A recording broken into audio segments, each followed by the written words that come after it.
اور اس بیماری کا ذمہ دار ہے یہ میاں نواز شریف.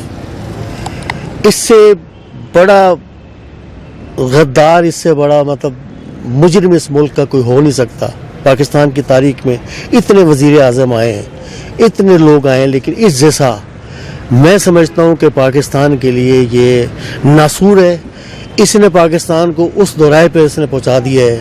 زرداری بھی اس میں شامل ہے، لیکن زرداری اس کا شاگرد ہی ہو سکتا ہے، یہ سب کا استاد ہے. انہوں نے اتنا کرپشن اس ملک میں مچایا ہے کہ نیچے چپراسی سے لے کے اوپر ڈی جی تک جو ہے وہ انہوں نے کرپٹ بنا دیا ہے، اس کو اداروں کو بنا دیا ہے. انہوں نے پچھلے 20 سالوں میں اتنی ترقی کی ہے. میں تو بدوائے دیتا ہوں گورنر گیلانی کو، جو اس شخص کو، یہ اتنا ناکارہ آدمی تھا، یہ کچھ جاب نہیں کر سکتا تھا. اس کے والد نے اس کو ہر جگہ جاب پہ رکھایا، لیکن یہ کچھ آخر میں کرکٹ میں بھیجا. کرکٹ میں بھی یہ ناکام ہو گئے نواز شریف، سمجھے نا. پھر اس کو چیمبر کا صدر بنایا، لاہور چیمبر کا. یہ وہاں سے پھر جناب علی، یہ کیا ان کی اتنی دولت ہے، یہ جانتے ہیں. یہ اتفاق فاؤنڈیشن ان کے پاس ایک تھا. والد صاحب ان کے گوال منڈی میں 3 ڈبوں کا جو بڑا گودام ہوتا ہے، جو جمع ہوتے ہیں، وہ یہ اکٹھے کرتے تھے. یہ کہاں سے اتنے دولت مند آ گئے؟ نواز شریف صاحب کی بات کر رہے ہیں جی، نواز شریف کے والد صاحب کی بات کر رہا ہوں. انہوں نے اس طریقے سے، تو نواز شریف صاحب جب آئے، انہوں نے اس ملک کو جو ہے سیاست میں یہ تیز نکلے، بےایمانی میں یہ تیز نکلے، باقی کسی کام میں کوئی نہیں. تو میں تو سمجھتا ہوں کہ یہ مشرف کو جن ججوں نے یہ پھانسی کی سزا دی ہے، یہ ناجائز ہے. پھانسی کی سزا اس کو ہونی چاہیے. یہ اصل مجرم ہے اس ملک کا. اس پورے ملک کو قرضے میں دنیا کے آگے جو ہے ہمیں رسوا کر دیا. وہ ان دونوں نے کیا، زرداری ان کو نہیں کبھی چھوڑنا چاہیے. سر، آپ کا پیارا سا نام؟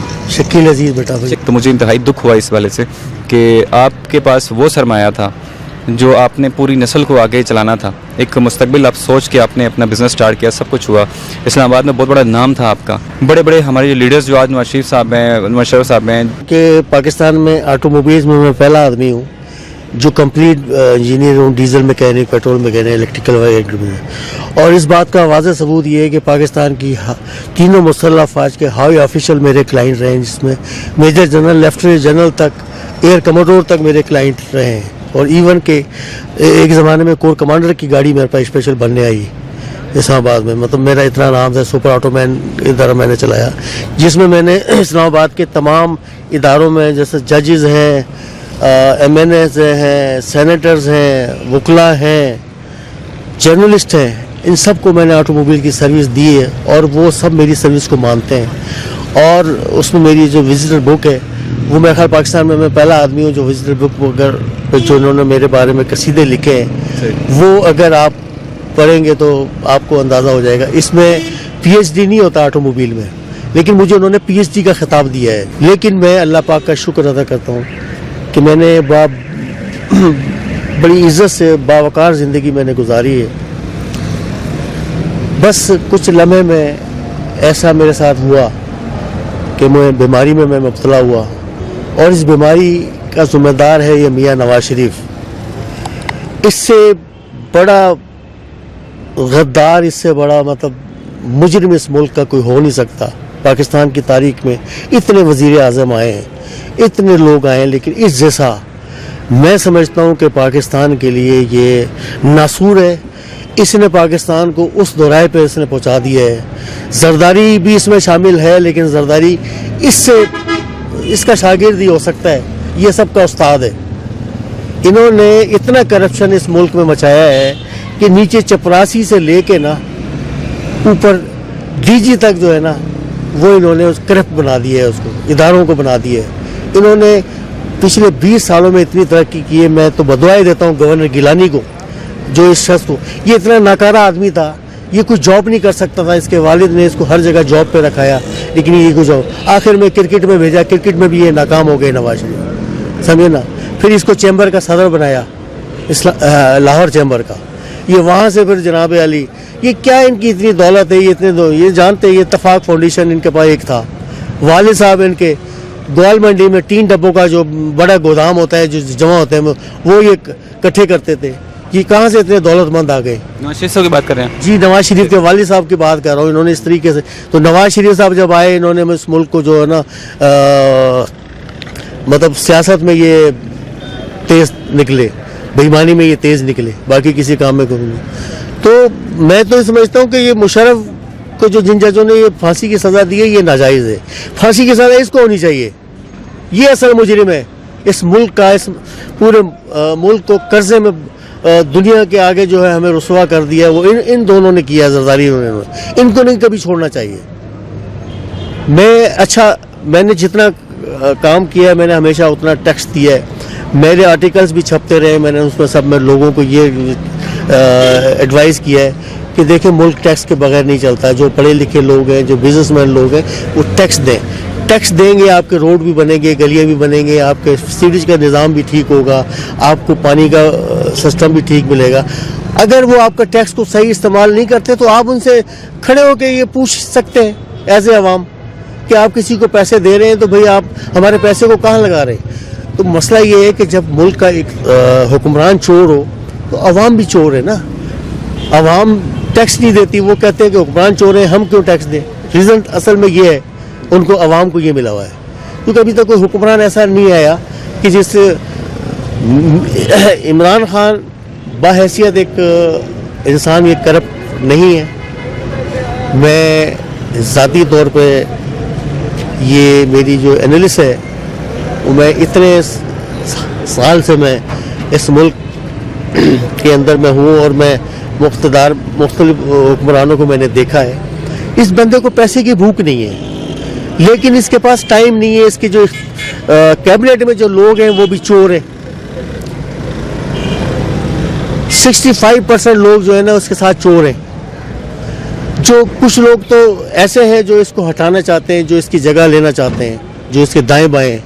मैं नाम भी ले लेता हूँ, जिसमें शाह महमूद कुरैशी है, समझिए ना, जो हर वक्त इस बात में ये दुला है कि ये आगे पीछे हो तो मैं प्राइम मिनिस्टर बन जाऊँ।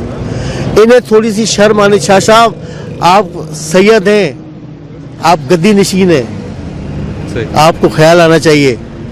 इस मुल्क में अगर कोई आदमी कोई अच्छा काम कर रहा है उसका साथ दें। इस मुल्क की इकॉनमी को आगे बढ़ाने के लिए, इस मुल्क के कर्जे उतारने के लिए इन लोगों का साथ दें, हुकूमत का साथ दें। आप इन्हीं को लैग पोलिंग ना करें, इनके पाँव ना खींचें। इसी तरह से दूसरे मिनिस्टर हैं, वो कोलिशन गवर्नमेंट बनी हुई है, वो बेचारे क्या करें, वो कुछ करना चाहते हैं इमरान खान साहब, लेकिन उसके हाथ बंधे हुए हैं, समझे ना, वो उनको कुछ करने नहीं देते हैं। सही। तो ये सूरत हाल है मुल्क की। तो अभी ये है कि 1.5 साल हो गया है, 1.5-2 साल और हो जाए तो मुल्क थोड़ा सा लग रहा है कि मुल्क बेहतरी की तरफ जा रहा है। और मुल्क ज़ाहिर है हमें और आपको इस तरह से नहीं पता लगेगा, महंगाई जब कम होगी जब लोग समझते हैं। छोटा गरीब आदमी को आटा सस्ता मिलेगा, घी सस्ता मिलेगा, चीज़ें सस्ती मिलेंगी तो तब समझेगा वो महंगाई हुई है। क्योंकि इस वक्त सबसे ज़्यादा जो कमर तोड़ी हुई है बिजली के बिलों ने तोड़ी हुई है, गैस के बिलों ने तोड़ी हुई है। लोगों के घर में एक बल्ब एक पंखा है और वो बेचारे पंखा नहीं चला सकते, वो डर लगता है उनको कि बिल कौन देगा। तो ये कुछ थोड़ा सा ऐसी कोई प्लानिंग करें इमरान खान साहब कि इन चीज़ों में कुछ तब्दीली आ सके। कुछ बड़ी तब्दीली की तो खैर है, चलो वो तो आएगी वक्त के हिसाब से। छोटे पैमाने पे कुछ तब्दीली आ सके, कुछ ऐसी चीज़ें आ सकें जो महंगाई कम नहीं होती। महंगाई फरोश जो है ना वो अपनी मर्ज़ी से रेट्स बढ़ाते हैं। वो कोई इदारे हमारे, हालांकि कमिश्नर ऑफिस जो है ना इस चीज़ का ज़िम्मेदार होता है, रेट्स ऊपर नीचे, लेकिन वो भी सोया हुआ है, वो भी कमीशन खाते हैं। ये लोग खुला कमीशन चलता है, ये लोग, इनकी दस्तरत नहीं है। अगर आपका कमीशन, जब आप किसी को ऐसे पकड़ेंगे तो आपका कमीशन बंद हो जाएगा। कमीशन माफिया अभी तक इतना है इस मुल्क में से ख़त्म नहीं हो रहा। जब कमीशन माफिया ख़त्म, इनको गैरत जब आ जाएगी ना, ये अपनी तनख्वाह पे जब गुजारा करेंगे ना बेशरम, तो फिर इनको जो है ना इस मुल्क की तकदीर बदलेगी। अदरवाइज़ जो है ना, असल हरामी वो है जो हराम खाता है, वो बच्चा नहीं है जो वालदा की गलती से जो हराम से पैदा होता है। वो तो वालदा की गलती है ना। असल हरामी मैं समझता हूँ वो है कि जो हराम खाता है। सही। तो ये जब तक हरामियों का राज है इस मुल्क में ना, तो थोड़ी सी हमें तंगी रहेगी। तो मैं ये समझता हूँ कि अल्लाह ताला हमें जो है ना आसानियाँ पैदा करे इस मामलात में। एक सवाल करना चाहूँगा, वो ये था, बहुत कुछ जानते हैं नवाज शरीफ साहब की पर्सनल आपकी जो है वो बहस रही, तो वो किस चीज़ पे बहस रही और वो कब की बात है? मेरा 98 में बहुत अच्छा टॉप पर मैं अपना बिज़नेस कर रहा था मैं इंतहाई ईमानदार आदमी हूँ. मैंने कभी ज़िंदगी में किसी का पैसा नहीं खाया, बेईमानी नहीं की. मैंने बहुत ईमानदारी से, मैंने ऑटोमोबाइल्स में रहते हुए मैंने कोई गलत काम नहीं किया. मैंने एक आसमानी ख्वाब देखा जिसमें मुझे अल्लाह ताला के नाम लगाने की हिदायत अल्लाह की तरफ से आई. तो वो ख्वाब मैंने जो है ना 6 महीने के अरसे में जो है ना वो नाम मैंने लगाए. अच्छा, पब्लिक के सामने मतलब रोड्स वगैरह पे यही हाँ, ये पोल्स जो लगे होते हैं ना ब्लू एरिया में, जो फुटपाथ के बीच में जो पोल्स थे, उसके ऊपर वो मैंने नाम नस्ब कर दिए. 6,500 खंबे थे पूरे इस्लामाबाद में. तो दूसरे दिन जो है ना वो नाम जो है ना वो CDA ने उतारना शुरू कर दिए. तो मैंने ऑन द स्पॉट जाके CDA के बंदों को पकड़ा. मैंने कहा भाई क्यों नाम उतार रहे हो? तो मैंने उसको ज़रा थोड़ा सा शर्म दिलाई. तो उन्होंने कहा जी ये हमारा डायरेक्टर है, वो कादियानी है, उसको ये नाम अच्छे नहीं लग रहे, उसने आर्डर दिया हमें. मेजर हसन नाम था उसका, जो डिप्टी डायरेक्टर था CDA का, DMA का. तो मैंने कहा चलो मैं जाके मिला. मैं जाके जब मैंने मिला जाके उनसे, मैं कभी भी नहीं मिलना चाहता था, किसी को बताना भी नहीं चाहता था ये काम मैंने किया है, लेकिन मजबूरन मुझे जाना पड़ा. तो मैं गया तो उनसे मैंने बात की. तो कहने लगे, मैंने कहा ये नाम क्यों? कहने के कुछ तंजीम लगा गई है रात की तारीख. तो मैंने कहा मेजर साहब बात ये है कि ये तंजीम नहीं लगाई, ये मैं एक बिजनेसमैन हूँ और ये मैंने लगाए नाम. तो बराए मेहरबानी आप ये नामों को जो है ना मेरी उस पर एडवर्टाइजिंग थी, ना उस पर कोई ऐसी चीज़ थी जिससे मैं उससे कोई फ़ायदा उठा रहा था. सिर्फ अल्लाह ताला के सिफात नाम थे और नबी पाक सल्लल्लाहु अलैहि वसल्लम के नाम. साले शुरुआत के लिए. तो उन्होंने कहा जी मेरे हाथ में तो कुछ नहीं है, चेयरमैन साहब से मिलने आप जाके.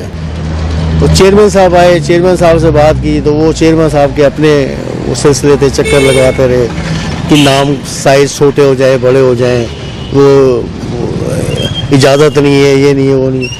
मैंने सर फिर वो मुझे बड़ा गुस्सा आया. मैंने कहा कि कहते कि वज़ीर आज़म हाउस से आर्डर आता है ये नाम उतारने का.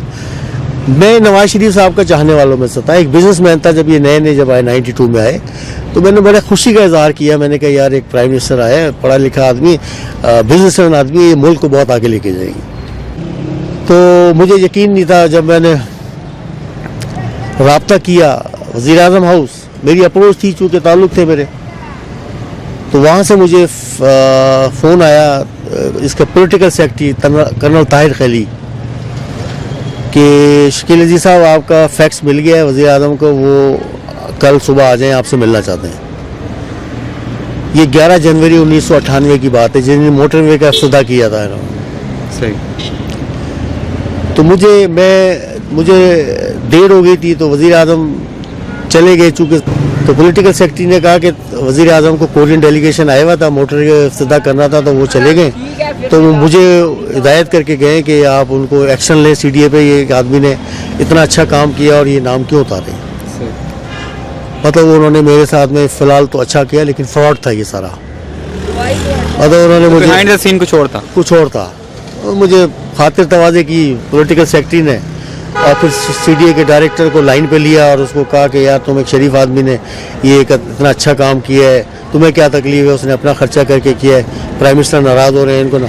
तो उन्होंने कहा सर आप इजाज़त दे रहे हैं लगाने की? उन्होंने कहा कहीं इजाज़त नहीं है, बस ऐसी रिटर्न नहीं दी उन्होंने इजाज़त, तो नहीं इनको लगाने. उन्होंने कहा ठीक है सर.